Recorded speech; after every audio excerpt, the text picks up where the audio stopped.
నమస్కారం వార్తలకు స్వాగతం. ముందుగా ముఖ్యాంశాలు. ఎన్సీసీ నేవీ ఆర్మీ వారి ఆధ్వర్యంలో జాతీయ ఓటర్ల దినోత్సవం ఘనంగా rally.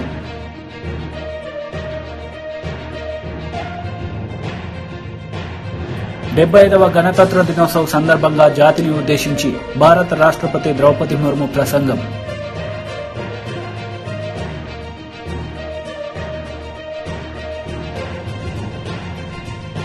Telangana Congress booth level convention meeting లో కాంగ్రెస్ జాతీయ అధ్యక్షుడు మల్లికార్జున ఖర్గే ప్రధాని మోడీపై అనుచిత వ్యాఖ్యలు.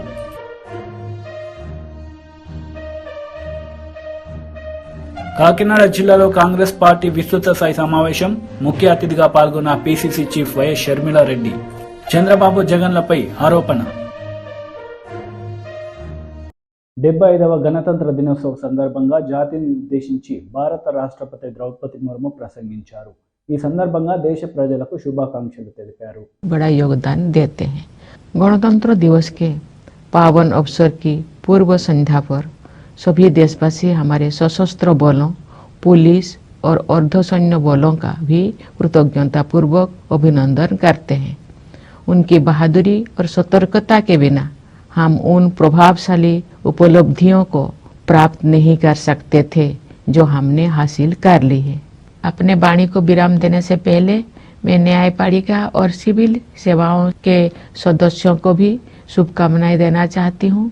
विदेशों में नियुक्त भारतीय मिशनों के अधिकारियों और प्रवासी भारतीय समुदाय के लोगों को मैं गणतंत्र दिवस की बधाई देती हूँ। आइए हम सब यथाशक्ति राष्ट्र और देशवासियों की सेवा में स्वयं को समर्पित करने का संकल्प करें। इस शुभ संकल्प को सिद्ध करने के प्रयास हेतु आप सभी को मेरी हार्दिक शुभकामनाएं। धन्यवाद। जय हिंद, जय भारत।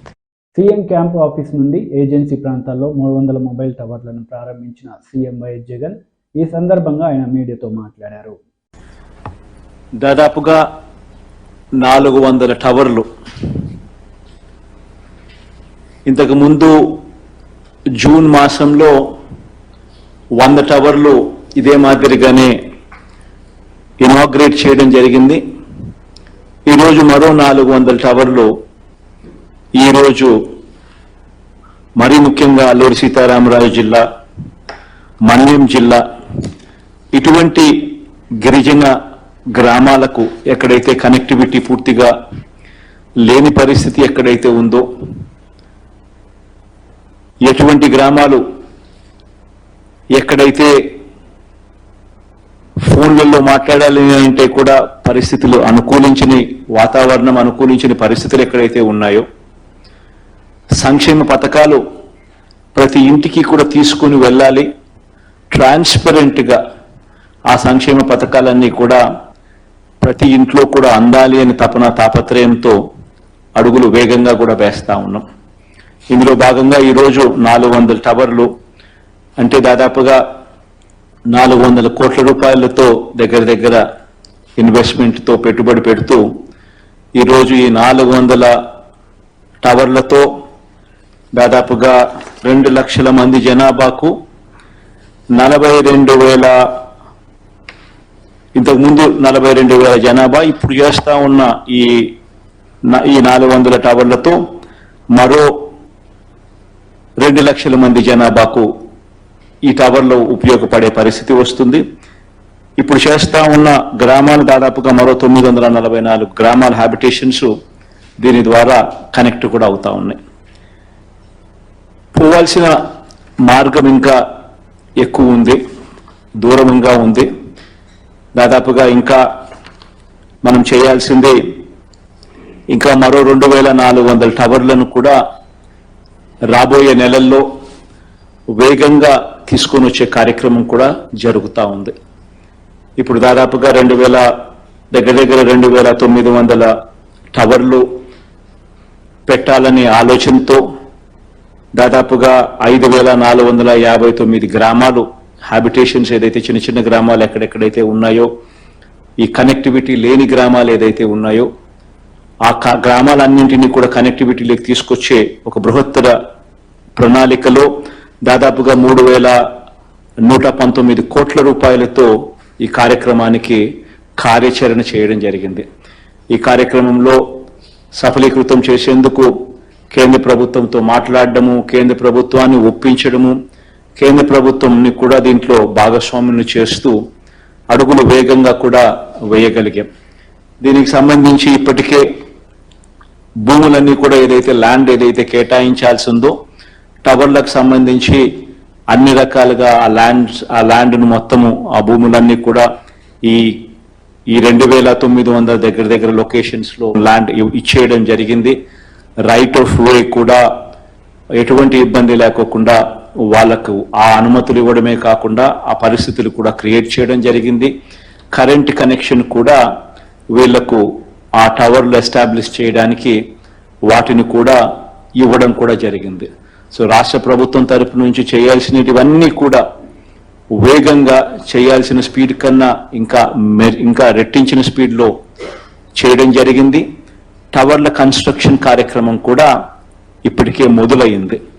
ఈ 2800 దగ్గర 2900 టవర్లు కన్స్ట్రక్షన్ ఏదైతే చేయాలి అని చెప్పి కార్యాచరణతో ఏదైతే అడుగులు ముందుకు వేస్తా ఉన్నామో ఈ 3119 కోట్ల రూపాయలకు పెట్టుబడితో అందులో ఇప్పటికే దాదాపుగా ఈ దఫా 400, దీని ముందు దఫా 100 టవర్లు, 500 టవర్లు ఇప్పటికే ఈ రోజుతో ఇనాగ్రేట్ చేయడం జరుగుతూ ఉంది. ఇంకా మిగిలిన 2300 టవర్లకు సంబంధించి కూడా అడుగులు వేగంగా పడతా ఉన్నాయి. దేవుడు ఆశీర్వదిస్తే ఇదే మాదిరిగానే ప్రతి 3 నెలలకు ఒకసారి 400-500 టవర్లను అందుబాటులోకి తీసుకొని వస్తూ అన్నీ కూడా మొత్తం కూడా మరో సంవత్సర కాలంలో పూర్తిగా అన్ని చోట్ల కూడా ఈ టవర్ల ఏర్పాటు కార్యక్రమం కూడా దేవుడి దయతో పూర్తి చేస్తాము అని చెప్పడానికి కూడా సంతోషపడతా ఉన్నాను. ఈ సందర్భంగా ఈ టవర్లు ఎందుకు అవసరము, ఎందుకు ఎంత ఇంపార్టెంట్ అంటే ఇక్కడ టవర్లు రావడం వల్ల గ్రామీణ ప్రాంతంలో ఎక్కడైతే కనెక్టివిటీ లేకుండా ఉన్న పరిస్థితులు ఎక్కడైతే ఉన్నాయో ఆ ప్రాంతాలన్నిటినీ కూడా సమాజంతో కనెక్ట్ చేయడం ఒక ఆస్పెక్ట్ అవుతుంది. టీవీ పనిచేయడం మొదలు పెడుతుంది, ఫోన్లు పనిచేయడం మొదలు పెడతాయి. పథకాలన్నీ మనం ఏదైతే ఇస్తా ఉన్నామో ఆ పథకాలన్నిటికీ కూడా వెంటనే ఆన్లైన్లో వాటిని నమోదు కార్యక్రమం అనేది కూడా వేగవంతంగా జరుగుతుంది. మనం బటన్ నొక్కిన వెంటనే వాళ్ళకు డబ్బులు ట్రాన్స్ఫర్ అయ్యే కార్యక్రమం కూడా అంతే వేగవంతంగా జరుగుతుంది. దాన్ని చూసుకునే కార్యక్రమం కూడా వాళ్ళకు కూడా కనిపిస్తుంది. ఇవన్నీ కూడా వేగవంతంగాను, ఎఫెక్టివ్ గాను, ట్రాన్స్పరెంట్ గాను, పారదర్శకంగాను ఇవన్నీ జరిగే దానికోసం ఈ కనెక్టివిటీ అనేది చాలా అవసరంగా భావించి ప్రభుత్వం అడుగులు వేగంగా వేస్తూ ఉంది. గ్రామ సచివాలయం Telangana Congress booth level convention మీటింగ్లో కాంగ్రెస్ జాతీయ అధ్యక్షుడు మల్లికార్జున ఖర్గే ప్రధాని మోడీపై అనుచిత వ్యాఖ్యలు చేశారు. ఈ సందర్భంగా ఆయన ప్రసంగించారు. वो दिन चले गए जो दिन लोग वायदा करते थे लेकिन निभाते नहीं थे, बोलते थे काम नहीं करते थे. हर आदमी इतना झूठ बोलता था कि जो चीज करना चाहिए था वो नहीं करते थे. तो ऐसे नेता बहुत है हमारे देश में. प्राइम मिनिस्टर खुद ही बहुत से वायदे किए. अब आजकल पेपर में आ रहा है, आप देखे हैं हर पेपर में फ्रंट पेज पे मोदी की गारंटी बोल के लिखते हैं. आप लोग देखे या नहीं मुझे मालूम नहीं. हर पेपर में मोदी की गारंटी. क्या है भी मोदी की गारंटी? उन्होंने कहा था 2 करोड़ नौकरियां दूंगा, ये गारंटी थी उसकी. दिया उसने? मोदी की गारंटी थी काला धन लाके 15 लाख देंगे. दिया मोदी ने? और आप रोज पेपर में देखो, हर पेपर में फ्रंट पेज पे मोदी की गारंटी।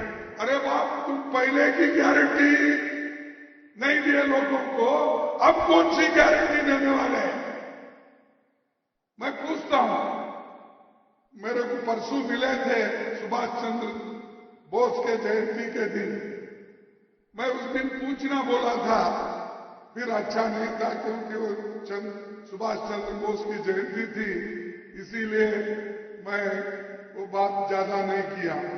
मैं पूछना चाहता था उनको, क्या आपने जितने भी पहले गारंटी दिए थे उसमें कितने निभाए, ये पूछने वाला था। लेकिन अब वो जयंती समय रहने की वजह से मैं जो आने वाले सेशन में सारी चीजें जरूर पूछूंगा। जो जो उन्होंने वायदा किया था क्यों नहीं किया। కాకినాడ జిల్లాలో కాంగ్రెస్ పార్టీ విస్తృత స్థాయి సమావేశం నిర్వహించారు. ఈ కార్యక్రమానికి ముఖ్య అతిథిగా పాల్గొన్నారు PCC chief YS Sharmila Reddy. Andhra రాష్ట్రం ఇలా అభివృద్ధి లేకుండా దయనీయ స్థితిలో ఉంది అంటే చంద్రబాబు జగన్లే కారణమని ఆరోపించారు. వేదిక మీద ముఖ్యమంత్రిగా ఉన్న జగనన్న గారు చేసిన వ్యాఖ్య, కాంగ్రెస్ పార్టీ ఆంధ్రప్రదేశ్ని చీల్చింది, నా కుటుంబాన్ని చీల్చింది, దేవుడే గుణపాఠం చెప్తాడు అని పెద్ద పెద్ద మాటలు మాట్లాడారు. నిజానికి ఆంధ్రప్రదేశ్ రాష్ట్రం ఇలా అభివృద్ధి లేకుండా ఇంత దయనీయ స్థితిలో ఉంది అంటే దానికి కారణం ముందు 5 సంవత్సరాలు ముఖ్యమంత్రిగా ఉన్న చంద్రబాబు గారు, ఇప్పుడు 5 సంవత్సరాలు ముఖ్యమంత్రిగా ఉన్న జగనన్న గారు. ఈరోజు రాజశేఖర రెడ్డి గారి కుటుంబం చీలింది అంటే అది చేతులారా చేసుకున్నది జగనన్న గారు.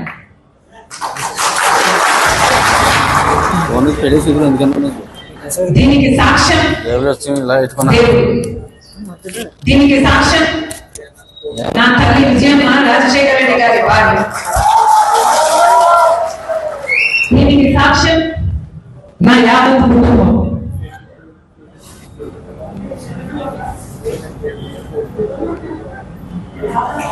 జగన్మోహన్ రెడ్డి గారి పార్టీ ఇబ్బందుల్లో ఉంటే 18 మంది ఎమ్మెల్యేలు ఆ రోజు రాజీనామాలు చేసి జగనన్న వైపు నిలబడితే వాళ్ళను మంత్రులను చేస్తానన్నాడు జగన్.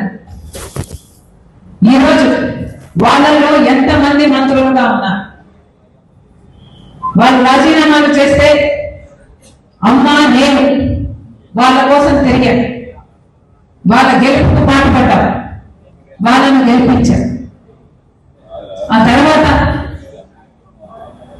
వైసీపీ పార్టీ ఇబ్బందుల్లో ఉంది అని నన్ను పాదయాత్ర చేయమంటే నా ఇంటిని వాటిని అన్ని పక్కన పెట్టి నా బిడ్డల్ని సైతం కాదనుకుని ఎండనక వాననక వేల కిలోమీటర్లు నెలల తరబడి రోడ్ల మీదనే పడుకుని 3200 కిలోమీటర్లు పాదయాత్ర చేసింది రాజశేఖర రెడ్డి.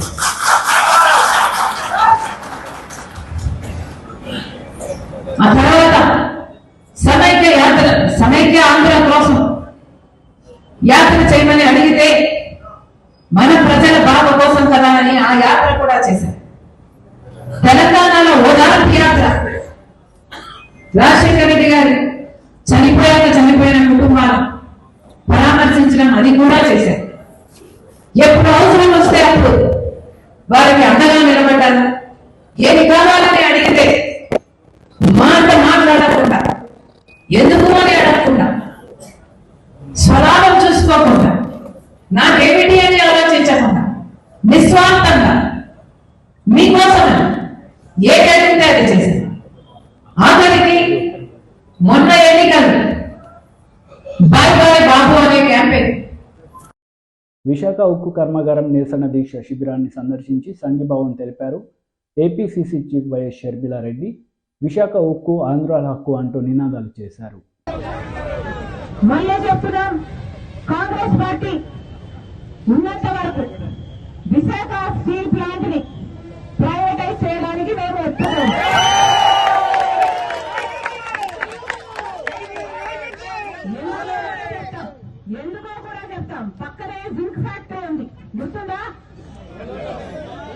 పక్కనే జింక్ ఫ్యాక్టరీ ఉంది.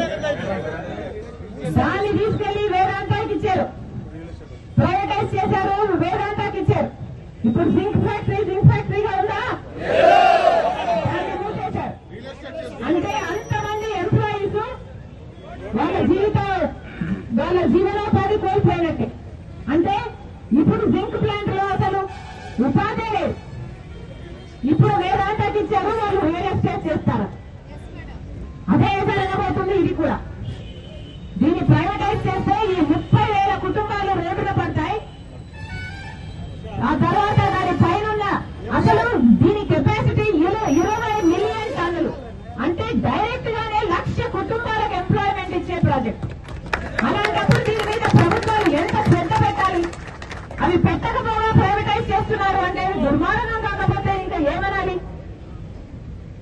అందుకే చెప్తున్నా, ఇది ప్రైవేటైజ్ కావడానికి వీల్లేదు.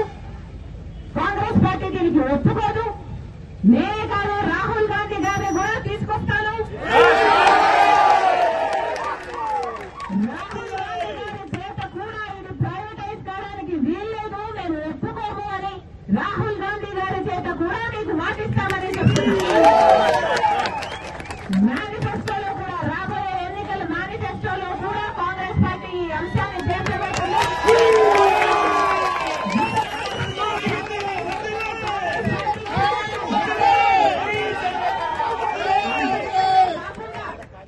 ఈ ప్రాజెక్టు నిలబడడానికి దీనికి కావాల్సిన మైనింగ్, ఐరన్ కూడా మైనింగ్ కూడా ఏర్పాటు చేయడానికి Congress party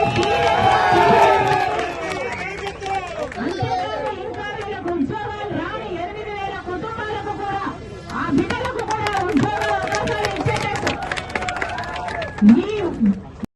NCC, navy, army వారి ఆధ్వర్యంలో జాతీయ ఓటర్ల దినోత్సవ సందర్భంగా ఘనంగా నిర్వహించారు. ఈ సందర్భంగా ర్యాలీ నిర్వహించారు.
పంపిస్తాను.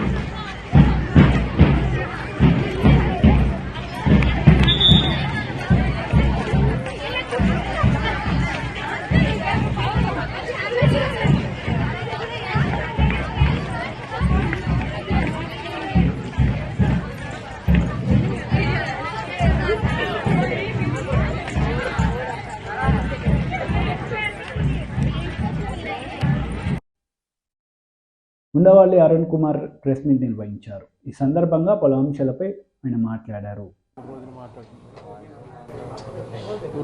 ముసలాన్ని చిన్నపిల్ల కలిస్తే ఎలా ఉంటుంది సార్? 2 రోజుల నుంచి పాలిటిక్స్ చూస్తున్నారు. మా కుటుంబాన్ని విడగొట్టింది కాంగ్రెస్ పార్టీ అని జగన్ గారు అంటున్నారు. ఈవిడేమోనేమో కాదు, ఆయన బీజేపీ మమ్మల్ని ఎలా చేస్తుందని జగన్ వల్లనే మా కుటుంబం చీలిపోయింది. కుటుంబానికి సంబంధించిన విషయం మనమే మాట్లాడతాం. పాత మిత్రులు అందరూ కలిసారు కదా, రఘువీరారెడ్డి గారు, బాలరాజు గారు. నేను అందరితో టచ్లో, నాకు ఈ 10 ఏళ్లలో నాతోటి బాగా క్లోజ్గా ఉన్నవాళ్ళు ఎవరంటే ఇప్పుడు ఉండటానికి అవకాశం ఉంది. చిన్నప్పటి నుంచి కాంగ్రెస్లో ఉన్నాను. ఇప్పుడైనా వీళ్ళతోటే టచ్. రఘువీరారెడ్డి గారు ఇంటికి వెళ్ళి 4 రోజులు ఉండి వచ్చాం. సేలం ఫోన్ చేస్తుంటాడు, ఈ టేపు ఈ జిల్లాలో ఏమొచ్చినాను. సరే, పల్లవరాజు గారు మన జిల్లా ఆయన. వాళ్ళందరూ రెగ్యులర్గా టచ్లో ఉన్నవాళ్ళు తప్ప కొత్తగా ఒక షర్మిల మాత్రం ఓకే, ఆవిడ మామూలుగా రాజశేఖర బతుకున్నప్పుడు కూడా ఆడపిల్ల కదా, అంత ఎక్కువగా నాకు జగన్తో ఉన్నంత చనువు లేదు. జగన్ అయితే 2-3 సార్లు కలవడం కూర్చొని మాట్లాడుకోవడం జరిగింది. ఈవిడ మొన్న తండ్రిది ఏదో ఫంక్షన్ పెట్టినప్పుడు ఆ ఫంక్షన్కి వెళ్ళాను. అప్పుడు కొంచెంసేపు మాట్లాడుకున్నాం. వాళ్ళ ఇంటికి వచ్చింది. ఇంటికి రావడం కూడా పూర్తిగా ఫ్యామిలీ దీని కింద. మొన్న వాళ్ళ ఆయన వచ్చి పెళ్లికి పిలిచెళ్ళాడు. ఇదంతా పెద్ద రాజకీయ ప్రాధాన్యత ఉన్నటువంటి మీటింగ్ కాదు. సరే, మారిన పరిస్థితుల నేపథ్యంలో మళ్ళీ కాంగ్రెస్ స్ట్రెంత్ అయ్యే అవకాశం ఉందా? నాయకత్వం మారింది, మొత్తాన్ని మారినాయి కదా, కొత్త ఊపేలా వస్తున్నాడు కాంగ్రెస్ చైర్మన్ వాళ్ళు. న్యాచురల్గా రాజశేఖర రెడ్డి కూతురు అనేటప్పటికి పబ్లిక్లో ఒక రికగ్నిషన్ ఉన్నటువంటి ఫిగర్. పెద్ద ఇంట్రడక్షన్ అక్కర్లేదు, అదొక స్ట్రెంగ్త్ అవుతుంది. ఫస్ట్ రాజశేఖర రెడ్డి ఎలాగైనా ఒక లెవెల్లోకి వెళ్ళిపోయాడు. ఆయన చనిపోయిన తర్వాత ఈ స్టేట్లో అంత ఎవరు లేరు. ప్రజలకి ముఖ్యంగా బిలో పవర్టీ లేని వాళ్ళకి ఒక ముద్ర ఇచ్చాడు. సో అటువంటి ఏపీ ప్రభుత్వ సలహాదారు సజ్జల రామకృష్ణారెడ్డి మీడియా సమావేశం నిర్వహించారు. ఈ సందర్భంగా పలు అంశాలపై ఆయన మాట్లాడారు. అభివృద్ధి కాగలుగుతుందో అంతకాలం అది మనగలుగుతుంది, నిలబడుతుంది. లేకపోతే చరిత్ర కాలగర్భంలో కలిసిపోతుంది. ఉదాహరణకు ఆమె పార్టీని వైఎస్ఆర్ తెలంగాణ పార్టీ అని పెట్టారు. అక్కడ చిన్న ఏదో పెట్టారు, తిరిగారు, కష్టపడినారు అనుకుంటే మరి అక్కడ కూడా చాలా మందికి వాళ్ళు కష్టపడి ఉంటారుగా. శ్రమలం ఒకటే కాదుగా, చాలా మంది కష్టపడి ఉంటారుగా. మరి వాళ్ళ భవిష్యత్తు గురించి ఏం ఆలోచించారు? వాళ్ళకు ఏం న్యాయం చేశారు? ఏ రాజకీయ పార్టీలో ఉన్నా అది కుదురుతుందా? లేదా పదవి కోసం ఆమె ఆ రోజు తన అన్న కోసం నిలబడి చేశారా? దానికి ఏమన్నా అది దాని గురించి స్పెసిఫిక్ గా ఆమె ఏదైనా చెప్పగలిగితే దానికి ఎవరైనా ఆన్సర్ ఇవ్వచ్చు. అలా కాకుండా రెండో మాట అన్నారు, అన్యాయం జరిగినా సహించాము, కానీ తర్వాత వైఎస్ఆర్ గారి ఆలోచనలు వాటిని అమలు చేయలేదు. ఫస్ట్ దానికైతే ఖచ్చితంగా ఆన్సర్ ఇవ్వాలి. ఏం అన్యాయం చేశారు, ఏం అన్యాయం జరిగింది? ఆ రోజు అందరూ కష్టపడ్డారు. జగన్మోహన్ రెడ్డి గారు ఆ రోజు అడుగులు వేశారంటే ఆయన సొంత మాటల్లోనే లక్షలాది మంది కార్యకర్తలు కదిలారు, నాయకులు కదిలారు, త్యాగాలు చేశారు, ఇంక్లూడింగ్ హిమ్సెల్ఫ్ సఫరింగ్. ఆయన సఫర్ కాకపోతే అక్రమ కేసుల్లో 16 నెలలు జైల్లోకి పోవాల్సిన అవసరమే ఉంది ఆయనకు. కాంగ్రెస్ హైకమాండ్ ఆ రోజు వాళ్ళు డిక్టేట్ చేసిన దాని ప్రకారం ఊకొట్టి ఉంటే ఆయనకు వాళ్ళ మాటల్లోనే చెప్పారు క్యాబినెట్లోకి తీసుకునే వాళ్ళము, తర్వాత ఫ్యూచర్లో సీఎం అయ్యేవాడు. ఏం ఆస్తులు లేకనా ఆయనకు, లేక బతకలేకనా? ఒక పాయింట్ దగ్గర డిఫర్ అయి ఓదార్పు యాత్ర వద్దనడంలోనే రాజశేఖర రెడ్డి గారి ఆలోచనలకో ఆయన ఆశయాలకో కాంగ్రెస్ పార్టీ అంటే సోనియా గాంధీ గాని రాహుల్ గాంధీ గాని వాళ్ళు సమాధి కట్టాలని చూస్తున్నారు. వాటిని సజీవంగా ఉంచాలి, ఆచరణలోకి చేతనైనంత తీసుకురావాలి అనే ఉద్దేశం అది కూడా ఇమిడి ఉంది దాంట్లో. రాజశేఖర రెడ్డి గారు ప్రేమించిన ప్రతి గుండె ఆయన ఎందుకు అభిమానించిందంటే ఆయనలో ఉన్న కరుణ, మానవత్వం, ఒక మంచి పరిపాలకుడుగా ఉండడము, మేలైన పాలకుడుగా తమ బాగోగులు చూసుకుంటున్నాడని ఏదైతే ఒక భరోసా ఉందో అది నేను ఆయన బిడ్డగా ఇవ్వాలి అని జగన్మోహన్ రెడ్డి గారు అనుకున్నది కూడా ఓదార్పులో ఉంది. అలాంటి ఓదార్పు యాత్రను ఎప్పుడైతే వాళ్ళు అడ్డుకున్నారో, కంటిన్యూ చేశాక హెరాస్మెంట్ ఏ స్టేజ్కి పోయిందో మీకు తెలుసు. ఇలా కాదని సొంత బాబాయిని పక్కకు, ఆయన చిన్నాన్నను పక్కకు లాగి ప్రలోభ పెట్టి మంత్రి పదవి ఇచ్చాక బయటకు వచ్చేశారు. వచ్చి పార్టీ పెట్టాక ఇంకా హెరాస్మెంట్ ఎక్కడికి పోయింది? 16 నెలలు అక్రమ కేసుల్లో పెట్టారు. ఆ కేసులు నడుస్తూనే ఉన్నాయి. అవి అక్రమ కేసులు అనే విషయం ఆ పార్టీ నాయకులే పదే పదే వాళ్లే చెప్పారు. ఇంక్లూడింగ్ ఇప్పుడు రాజకీయ దీంట్లోకి వచ్చిన, తెర మీదకి వచ్చిన, అప్పట్లో ఇన్వెస్టిగేట్ చేసిన లక్ష్మీనారాయణ గారు కూడా ఆ కేసు దాని స్వరూపం ఎంతంటే ఇదిగో ఇంతే, ఇంతకు మించి లేదని ఆయన కూడా చెప్పారు అప్పట్లో ఇన్వెస్టిగేటివ్ ఆఫీసర్. అది కూడా ఒక ఆరోపణ, దానికి సంబంధించి మాత్రమే జరిగింది. ఇవన్నీ అక్రమ కేసులు. ఇందులో కేసే లేదు. రామోజీరావు షేర్లు ఒక షేర్ 5,30,000 పోయినప్పుడు ఇది 360కు పోవడంలో ఏది సాక్షి షేరు ఏ రకమైన స్కామ్ ఉంది? ఇచ్చేవాడు కొనేవాడి మధ్య అగ్రిమెంట్ తో జరిగిన ఒక ఒప్పందంతో షేర్ ట్రాన్స్ఫర్ అయ్యి ఫిజికల్ గా అసెట్స్ ఉండి రోజు లక్షలాది కాపీలు పత్రిక వస్తుంటే అది ఏ రకంగా అక్రమం అవుతుంది? ఇది మ్యూచువల్ అగ్రిమెంట్ తో జరిగిన డీల్ అయినప్పుడు ఇందులో కేసు ఏముందని అన్ని రకాలుగా చేసిన ఇప్పటికీ నడుస్తుంది. ఆ కేసు ద్వారా కేసు ఉంది. ఎందుకు ఇంతగా ప్రొలాంగ్ చేసి చెప్తున్నానంటే అంతు చూడాలి జగన్మోహన్ రెడ్డి గారిది అని చెప్పి ఆ రోజు కాంగ్రెస్ పార్టీ చేసిన ప్రయత్నాలన్నీ నేల కొట్టిన బంతి ఎట్లయితే పైకి ఎగురుతుంది, జగన్మోహన్ రెడ్డి గారు అంత ఎదిగారు, పైకి ఎదిగారంటే అందులో లక్షలాది కార్యకర్తలు, వైఎస్ఆర్ గారి అభిమానులు, అలాగే నాయకులు స్వచ్ఛందంగా ఆయనతో అడుగుల్లో అడుగు వేసి నడవడం, అందులో షర్మిలమ్మ గారి పాత్ర ఉంది, విజయమ్మ గారి పాత్ర ఉంది. ఏదో ఒక లెవెల్లో అందరిది ఉంటుంది. ఉండబట్టే ఈరోజు ఇది నడుస్తుంది, ఇప్పటికీ నడుస్తుంది. అది వేరు. రాజకీయ పార్టీగా అవతారం ఎత్తాక ఒకటి ఏదైనా వ్యవస్థ తయారయ్యాక ఆ పార్టీ అధికారంలోకి రావాలనే ప్రయత్నం చేశాక, అధికారంలోకి వచ్చి నిలబడాలన్నాక ఆర్గనైజేషన్ పరంగానో ఇంకోటో న్యాయాలు చేయడము లేదా దగ్గరికి తీసుకోవడం అనేది అవి డిఫరెంట్ రకరకాల పారామీటర్స్ మీద నడుస్తుంటాయి. అది ఏ పార్టీ అయినా. అందులో అత్యంత పారదర్శకంగా న్యాయం చేసే ప్రయత్నం చేసిన పార్టీ ఏదైనా ఉంటే అది వైఎస్ఆర్ కాంగ్రెస్ పార్టీ. అందుకే ఈ రోజు ఈ కార్యకర్తలు ఆయనతో అచంచల విశ్వాసంతో ఆయనతో అడుగులు వేస్తున్నారు, నాయకులు కానీ అందరూ. పార్టీ ఇంత బ్రహ్మాండంగా ఉంది. ఇది ఒక పార్ట్. రెండవది ఆమె చెప్పినది, ఇంత జరిగినా నాకు అన్యాయం జరిగినా కనీసం రాజశేఖర రెడ్డి గారి ఆశయాలు అమల్లోకి వచ్చినాయా, ప్రజలకు మేలు జరిగిందంటే ఒక్కటంటే ఒక్కటి కూడా లేదంటున్నారు. ఇంకా అది విన్నాక ఏమనాలో అర్థం కావట్లేదు. ఎంత అంటే భయంకరమైన తెలియక కూడా ఉండొచ్చు. ఎందుకంటే స్క్రిప్ట్ ఎక్కడి నుంచో తయారై వచ్చినప్పుడు చంద్రబాబు దగ్గర నుంచి తయారు. వార్తలు ముగించే ముందు ముఖ్యాంశాలు మరోసారి. ఎన్సీసీ, నేవీ, ఆర్మీ వారి ఆధ్వర్యంలో జాతీయ ఓటర్ల దినోత్సవం ఘనంగా rally.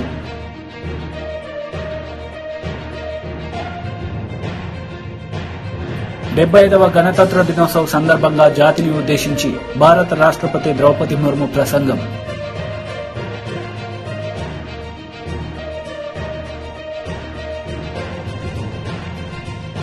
Telangana Congress booth level convention meeting లో కాంగ్రెస్ జాతీయ అధ్యక్షుడు మల్లికార్జున ఖర్గే ప్రధాని మోడీపై అనుచిత వ్యాఖ్యలు.